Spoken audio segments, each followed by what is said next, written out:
since we have you here, I do want to kind of ask you a little bit about your background, because you've been in the wrestling business for a long time now, not just as in the promotional field, not as a promoter, but also as a wrestler. Can we get some info about that for fans that are watching? Because you have also graced the squared circle, if you will.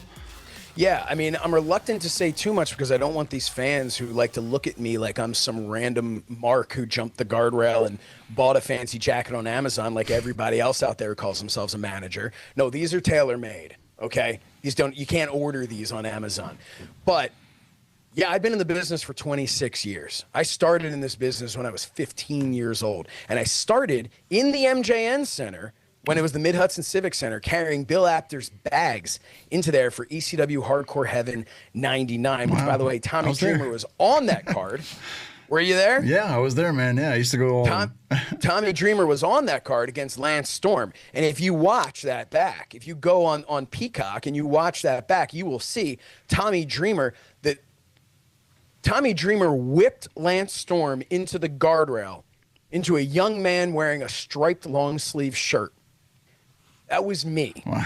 That's awesome. He hurt me that night, physically hurt me that night.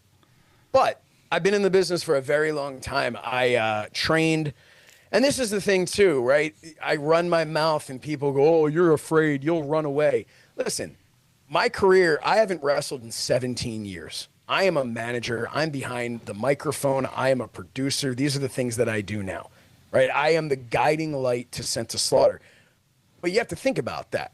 How can some random guy who knows nothing about wrestling guide two of the most well-versed veterans in professional wrestling in Danny Moff and Sean Donovan? And it's because I myself I have a freaking PhD in professional wrestling.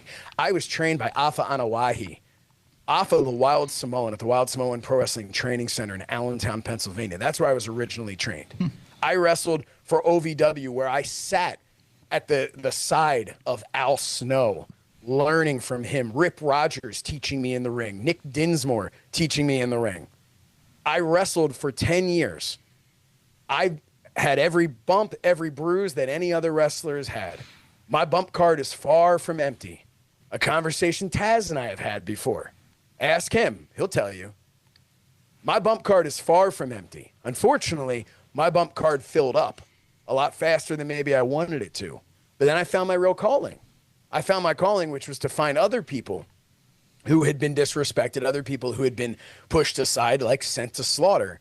And I have the ability to now help them and guide them from all the things that I learned, from all the experience I have. Because sometimes when it's happening to you, it's really tough to keep that focus. But when you see it happening to other people, you're able to give them the proper advice. You're able to steer them in the right direction. Obviously, again, some very important accolades here. And you're an award-winning host, you color commentator.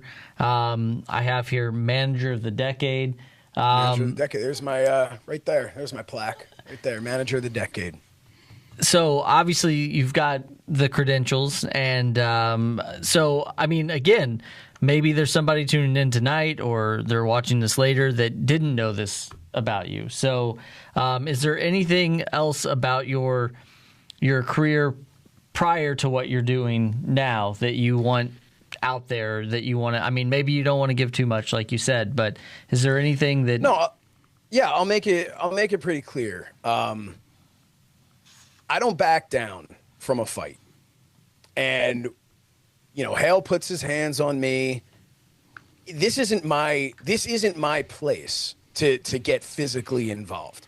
All right, that ended a long time ago. My career ended from a severe neck injury.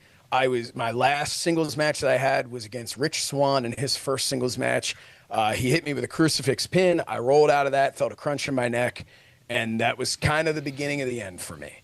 But the reality of it is, that was a long time ago. Wounds heal, and if you keep pushing me and you keep trying to put your hands around my neck, maybe I will have to get involved a little bit. Maybe I will have to smack you around a little bit, because I am getting sick and tired of these random women coming in and hitting me in the balls. That's kind of ridiculous.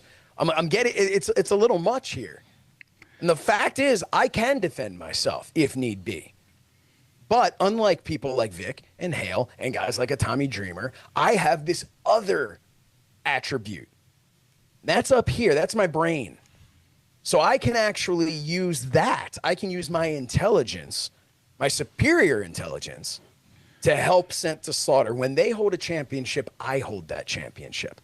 When they win, I win. When they lose, I lose twice. That's how I see it. No, sure. But you see these championships behind me. Yeah. Some of these I was a promoter for. Some of these I was a producer for. Some of these were a gift, like a gift from Matt Cardona. That one right there, that one I won.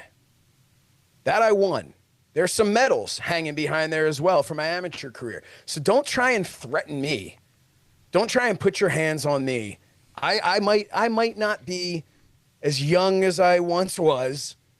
I might not be an active competitor, but I can absolutely smack you in the mouth if you keep pushing me.